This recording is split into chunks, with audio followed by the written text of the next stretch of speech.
We're gonna have to fight. I could help you. For a small fee, obviously. Is Rebel Moon worth watching? Zack Synder has exactly one gear.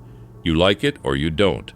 For better or worse, Rebel Moon is most definitely a Zack Synder movie, with all the cool visuals, aggressive abuse of slow motion to attempt an artificial sense of tension, and questionable acting one would expect. First, the visuals. It is a stunning-looking movie. It's hard to tell where the practical elements end and the FX begin, except for planet Sharaan, which looks like a deleted scene from Tron Legacy. Aside from sometimes the lighting being a little oversaturated, the movie is beautiful to look at. It has all the shots and colors that Snyder always uses. On this level, it is entertaining, which is good because the acting and writing are amateur time.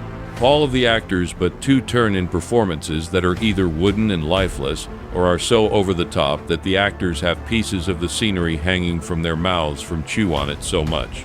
The only reasonable performances were Charlie Hunnman and Michiel Huismann, who play characters they have totally played before and just, act.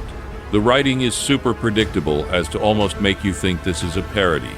There are no surprises as everything is telegraphed a mile away using tropes borrowed from at least 3 different sci-fi IPs, namely Star Wars, Dune, and Warhammer 40K. It's a fun movie much like Sucker Punch, fluffy entertainment that eventually doesn't mean much. It lacks the emotional depth of Watchmen, feels like one of his comic book movies in space, but at least isn't an offensive turd crapped out in slow motion on screen like 300. It's an okay way to kill some time, but if you aren't a Synder fanboy or super sci-fi geek, you aren't going to love it.